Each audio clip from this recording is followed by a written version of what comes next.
Morning student, myself Manoj Chautiya from Raghunath Vidyalaya. हम लोग पढ़ रहे थे मानव में रासायनिक समन्वय, और मानव में रासायनिक समन्वय के अंतर्गत अपन ने 3 प्रकार की ग्रंथियां पढ़ी थी, अंतःस्रावी, बहिर्स्रावी और मिश्रित ग्रंथि। और इनमें से सबसे पहले अपन ने जो हाइपोथैलेमस थी उसकी अपन ने चर्चा कर ली थी। दूसरी अपनी ग्रंथि है पीयूष ग्रंथि। ठीक है, पीयूष ग्रंथि जो है, सबसे पहले इसके ऊपर जो छोटे छोटे प्रश्न बनते हैं उनको आप सुन लीजिए। एक एक नंबर के प्रश्न, छोटे छोटे प्रश्न बनते हैं। यह सबसे पहली बात तो यह है, मटर के दाने के आकार की गुलाबी रंग की ग्रंथि होती है। ठीक है, मटर के दाने के आकार की गुलाबी रंग की ग्रंथि होती है। ये मैंने डायग्राम बनाया, कल अपन ने पढ़ा था, आप लोगों को याद होगा। इसके ऊपर वाला जो भाग था वो हाइपोथैलेमस था, और हाइपोथैलेमस के द्वारा ये एक व्रंत, जिसको अपन कह देते हैं इनफंडीबुलम, एक व्रंत इनफंडीबुलम के द्वारा ये हाइपोथैलेमस से जुड़ी हुई रहती है। और एक प्रश्न और बनता है कि यह मस्तिष्क की जो सेला टर्सिका नामक गुहा होती है, स्फिनोइड अस्थि के छिछले भाग या गुहा, क्या नाम है? ये भी आपको याद रखना, 1 नंबर का प्रश्न कई बार बोर्ड की परीक्षा में पूछा गया है। सेला टर्सिका, सेला टर्सिका यानी कपाल की सेला टर्सिका गुहा में ये स्थित होती है, और इसका व्यास जो है 1 सेंटीमीटर से, व्यास कितना है इसका? व्यास है वो 1 से 1.5 सेंटीमीटर, यानी 1 से 1.5 सेंटीमीटर तक क्या होता है इसका व्यास होता है। और अगर अपन इसके वजन की बात करें तो 0.5 ग्राम, 0.5 ग्राम क्या होता है इसका वजन होता है। और इसके पश्चात जो अपन ने बात की थी उत्पत्ति की, तो 3 जननिक स्तर आप लोगों को याद है, एक्टोडर्म, एंडोडर्म और मेसोडर्म। ठीक है, तो यह भ्रूणीय एक्टोडर्म से उत्पन्न होती है। और चूंकि यह जो हाइपोथैलेमस इस ग्रंथि के ऊपर नियंत्रण करता है, इसलिए उसको क्या कहते हैं? सर्वोच्च कमांडर। कल अपन ने चर्चा की थी। और पीयूष ग्रंथि जो है वो अन्य सभी ग्रंथियों के ऊपर नियंत्रण करती है, इसलिए इसको मास्टर ग्रंथि भी कहते हैं।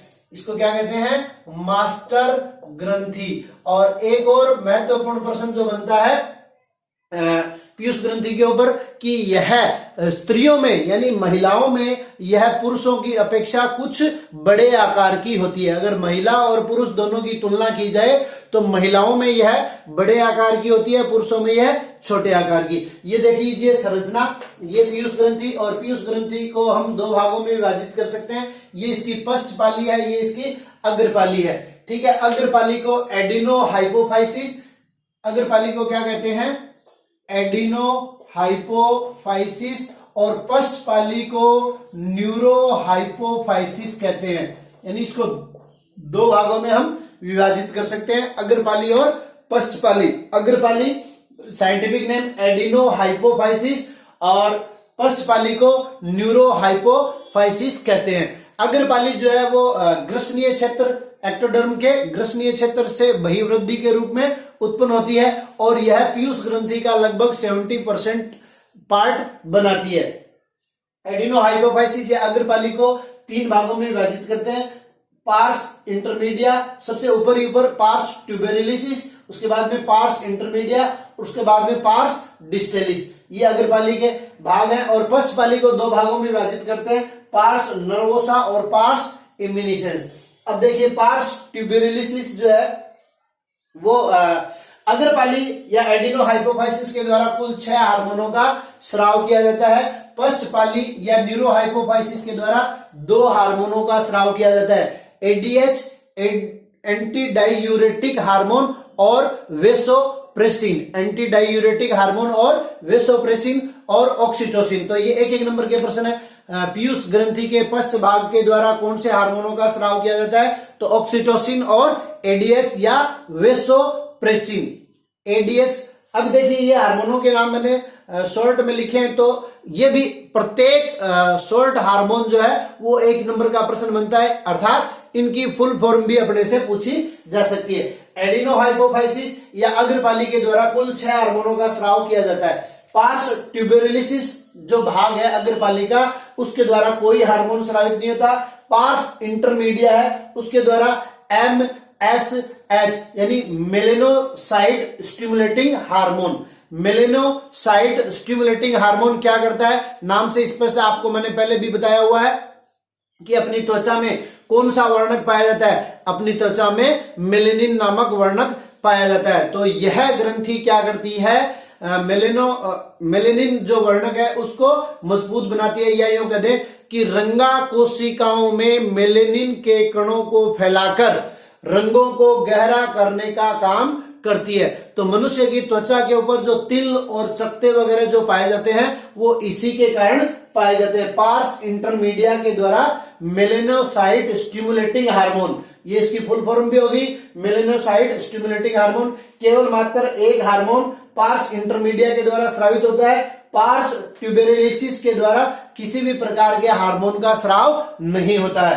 पार्स डिस्टलिस कुल 6 हार्मोनों का स्राव किया जाता है। सबसे पहले STH। अब यहां फिर प्रश्न बनता है STH का पूरा नाम क्या है, सोमेटोट्रोपिक हार्मोन, या इस STH को ही GH हार्मोन कहते हैं, अर्थात ग्रोथ हार्मोन। STH का भी पूरा नाम आपको याद रखना है, सोमेटोट्रोपिक हार्मोन, सोमेटोट्रोपिक हार्मोन। उसके बाद में GTH का पूरा नाम क्या है, गोनेडोट्रोपिक हार्मोन। गोनेड आप लोग जानते हैं, अपन ने रिप्रोडक्टिव सिस्टम पढ़ लिया, जनन तंत्र पढ़ लिया, तो जो वृषण और अंडाशय है उनको अपन क्या कहते हैं, गोनेड कहते हैं, ठीक है। यानी जननिक भाग क्या कहलाता है, गोनेड कहलाता है, जो युग्मकों का निर्माण करता है। तो यहां गोनेडोट्रोपिक हार्मोन, ठीक है। और यहां पर भी इसके भी 2 पार्ट है, LH और FSH। तो LH के बारे में आप लोगों ने पढ़ लिया, luteinizing hormone, FSH follicle stimulating hormone, अर्थात ये क्या करता है, जो पुटक कोशिकाओं को प्रेरित करता है। और इसी को LH ल्यूटिनाइजिंग हार्मोन शुक्राणु निर्माण को प्रेरित करता है, और इसी को अपन क्या कहते हैं, ICSH। तो यहां फिर एक प्रश्न पूछा जा सकता है कि ICH का पूरा नाम क्या है, interstitial cell stimulating hormone, interstitial cell stimulating hormone. उसके बाद में TSH, ये थायराइड स्टिमुलेटिंग हार्मोन। TSH का पूरा नाम क्या है, थायराइड स्टिमुलेटिंग हार्मोन। यह हार्मोन भी ज्यादातर पीयूष ग्रंथि के द्वारा स्रावित होने वाले हार्मोनों की रासायनिक प्रकृति क्या है, वो ग्लाइकोप्रोटीन है। और यह हार्मोन TSH जो है वो थायराइड ग्रंथि की वृद्धि का नियमन का कार्य करता है। उसके बाद में देखिए ACTH पूरा नाम क्या है, एड्रिनोकार्टिकोट्रोपिक हार्मोन, एड्रिनोकार्टिकोट्रोपिक हार्मोन। एड्रिनल जो ग्रंथि होती है, आगे अपन पढ़ेंगे, एड्रिनल ग्रंथि को अपन 2 भागों में विभाजित करते हैं, कॉर्टेक्स और मेडुला। तो ACTH है जो एड्रिनोकोर्टिकोट्रोपिक हार्मोन है, वो एड्रिनल ग्रंथि के कॉर्टेक्स भाग के द्वारा निष्कासित होने वाले हार्मोनों के ऊपर क्या करता है, नियंत्रण करता है। इस स्राव पूरा नाम क्या है, एड्रिनोकोर्टिकोट्रोपिक हार्मोन। उसके बाद में देखिए LTH, लेक्टोजेनिक ट्रोपिक, या इसी को अपन क्या कह देते हैं, PTH, प्रोलैक्टिन ट्रोपिक हार्मोन। यह हार्मोन नाम से स्पष्ट हो रहा है, लेक्टो का मतलब दूध, ठीक है। इस हार्मोन का स्राव पीयूष ग्रंथि की लेक्टोट्रोप कोशिकाओं के द्वारा होता है। स्त्रियों में यह हार्मोन गर्भावस्था में स्तन की वृद्धि करता है तथा शिशु जन्म के पश्चात दुग्ध स्राव को क्या करता है, प्रेरित करता है, इसलिए इसे दुग्ध जनक हार्मोन भी कहते हैं। तो एक प्रश्न बन जाता है यहाँ पे, दुग्ध जनक हार्मोन किसे कहते हैं, LTH या PTH जो हार्मोन है उसको क्या कहते हैं, दुग्ध जनक हार्मोन कहते हैं। अब देखिए यहां अपने को इस हार्मोन के बारे में विस्तार पूर्वक पढ़ना है, यानी STH और GH पूरा नाम क्या है, सोमेटोट्रोपिक हार्मोन या ग्रोथ हार्मोन। पीयूष ग्रंथि सबसे पहला हार्मोन कौन सा स्रावित करती है, STH या गोनेडोट्रोपिक सोमेटोट्रोपिक हार्मोन। इस हार्मोन के द्वारा मुख्य लक्षण क्या क्या होते हैं पीयूष ग्रंथि के अंतर्गत, मानव शरीर के अंतर्गत। पीयूष ग्रंथि द्वारा स्रावित सोमेटोट्रोपिक हार्मोन के प्रभाव क्या क्या होते हैं? सबसे पहले तो ये हार्मोन प्रोटीन का बना होता है, ठीक है। दूसरी बात, शारीरिक वृद्धि का नियमन करता है, शारीरिक वृद्धि का नियमन करता है, या अपन यूं कहते हैं कि यह एक वृद्धि प्रेरक हार्मोन है। कार्बोहाइड्रेट, प्रोटीन और वसा, ये क्या होते हैं? अपने भोजन के मुख्य अवयव होते हैं। तो इन अवयवों का यानी कार्बोहाइड्रेट, प्रोटीन और वसा का क्या करता है? नियमन करता है। अग्नाशय से इंसुलिन व ग्लूकेगोन हार्मोन का स्रावण, अग्नाशय से इंसुलिन और ग्लूकेगोन हार्मोन स्रावित होते हैं, तो उन हार्मोनों के श्रवण को ये क्या करता है?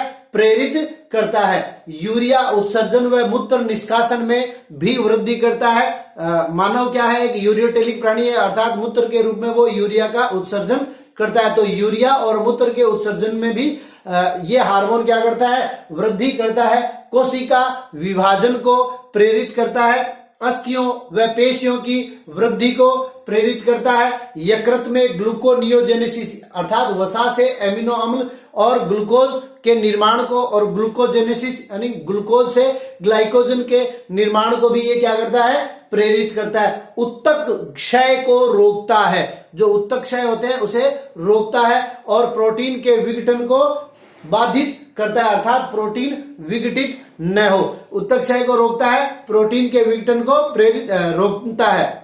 इस हार्मोन का प्रभाव अल्प स्राव और अधिक स्राव के कारण क्या क्या प्रभाव हो सकते हैं वो मैंने बोर्ड पे लिखे हैं, और इनके बारे में भी प्रश्न पूछा जा सकता है। सबसे पहला, अगर अल्प स्राव हो यानी किसी व्यक्ति में या किसी बालक में अगर पीयूष ग्रंथि से एसटीएच या ग्रोथ हार्मोन स्रावित नहीं होता है, तो ऐसे व्यक्ति बौने रह जाते हैं। और बौने रह जाने के साथ साथ ऐसे व्यक्ति बंदे या अपन कह सकते हैं नपुंसक भी होते हैं, ठीक है। और ऐसे बौने ज्यादातर आपको विभिन्न प्रकार के सर्कस में काम करते हुए दिख जाएंगे। दूसरा, अल्प स्राव से ही होने वाला रोग है साइमंड रोग। इसको एक्रोमिक्रिया या पीयूष मिक्सिडीमा भी कहते हैं। एक्रोमिक्रिया या पीयूष मिक्सिडीमा भी कहते हैं। वयस्क अवस्था में जब ग्रोथ हार्मोन या एसटीएच हार्मोन कम स्रावित होता है तो ये कमजोरी उत्पन्न कर देता है, और लैंगिक क्षमता को भी ये क्या कर देता है? कम कर देता है। उत्तक क्षय अधिक होने लगता है। इसे उत्तक क्षय जो अधिक होता है उसे क्या करते हैं? एक्रोमिक्रिया कहते हैं। और इसका दूसरा नाम पीयूष मिक्सिडीमा भी है। तो किसी भी नाम से एक्रोमिक्रिया, पीयूष मिक्सिडीमा या साइमंड रोग, किसी भी नाम से प्रश्न पूछा जा सकता है। साइमंड रोग कब होता है या क्या होता है इसके अंतर्गत? तो वयस्क अवस्था में शारीरिक और लैंगिक क्षमता में कमी आ जाती है। अब देखिए, अधिक स्राव से क्या होता है? अगर पीयूष ग्रंथि के द्वारा एसटीएच हार्मोन, सोमेटोट्रोपिक हार्मोन या ग्रोथ हार्मोन अधिक मात्रा में स्रावित हो जाए तो क्या होता है? महाकायता या जिग्नेटिज्म भी इसको कहते हैं। इस हार्मोन के कारण व्यक्ति जो है विशाल काय का हो जाता है, ठीक है। दूसरा, अग्रातिकायता या एक्रोमेगेली। इस हार्मोन के अधिक स्राव के कारण जो वृद्धावस्था के अंतर्गत कूब निकलती है, जिसको अपन कुबड़ा भी कहते हैं, तो ये वयस्क अवस्था में ही कूब निकलना प्रारंभ हो जाती है। असामान्य वृद्धि होने लगती है, जिससे व्यक्ति के निचले जबड़े और चेहरे के आसपास का भाग जो है वो मोटाई में वृद्धि करके बड़ा हो जाता है, और बहुत बड़े आकार का चेहरा जो है वो दिखाई देने लगता है, कुबड़ उत्पन्न हो जाती है। तो ये पीयूष ग्रंथि के अल्प और अधिक स्राव से होने वाले रोग थे। इसके अलावा अपन जो अन्य हार्मोन है जैसे एलटीएच है, ठीक है, टीएसएच है, एसीटीएच है और जीटीएच है, एफएसएच है, एलएच है, luteinizing hormone, follicle stimulating hormone और मेलेनोसाइट प्रेरक हार्मोन की चर्चा अपन कर चुके। अब जो अपना दूसरा पार्ट बचता है कौन सा? न्यूरोहाइपोफाइसिस। न्यूरोहाइपोफाइसिस क्या करता है? न्यूरोहाइपोफाइसिस दो प्रकार के हार्मोनों का स्राव करता है। मैंने आपको बताया, आपको याद होगा, न्यूरोहाइपोफाइसिस के द्वारा दो हार्मोन स्रावित होते हैं। न्यूरोहाइपोफाइसिस के द्वारा दो हार्मोन स्रावित होते हैं। कौन कौन से? एक की अपन ने बात की थी ऑक्सीटोसिन। एक तो क्या है? ऑक्सीटोसिन, और दूसरा क्या है? वैसोप्रेसिन, और इसे एडीएच हार्मोन भी कहते हैं। एडीएच का पूरा नाम क्या है? Anti diuretic hormone. ऑक्सीटोसिन का दूसरा नाम है, याद रखना है, इस नाम से भी प्रश्न पूछा जा सकता है, पीटोसिन हार्मोन। ऑक्सीटोसिन या पीटोसिन हार्मोन किसके द्वारा होता है? स्रावित पीयूष ग्रंथि के न्यूरोहाइपोफाइसिस भाग के द्वारा यह हार्मोन स्रावित होता है। यह हार्मोन क्या करता है? प्रसव के समय प्रोजेस्टेरोन की कमी होने से गर्भाशय की जो पेशियां हैं उनको संकुचित करता है।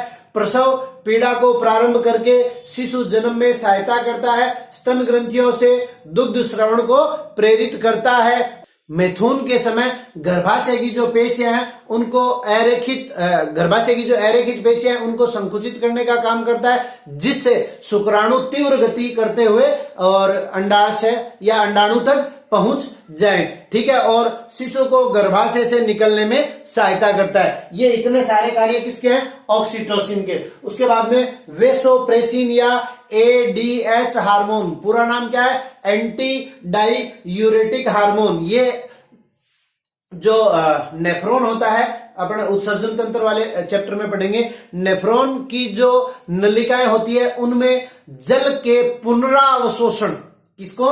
ये याद रखना आप नाम, जल के, वहां पर भी इसको पढ़ेंगे, जल के पुनरावशोषण।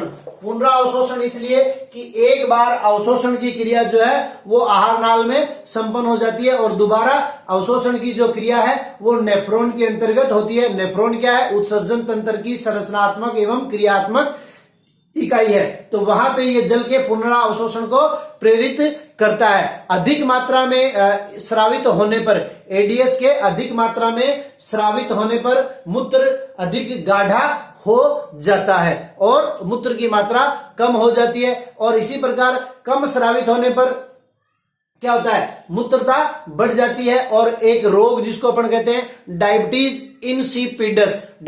इंसिपिडस या पॉलीडिप्मिया रोग हो जाता है। तो ये था अपना आज का टॉपिक पीयूष ग्रंथि। पीयूष ग्रंथि के द्वारा स्रावित होने वाले हार्मोन और उनका प्रभाव अपन ने पढ़ लिया। अगले वीडियो में हम शेष बची हुई ग्रंथियों के बारे में पढ़ेंगे। तब तक के लिए धन्यवाद।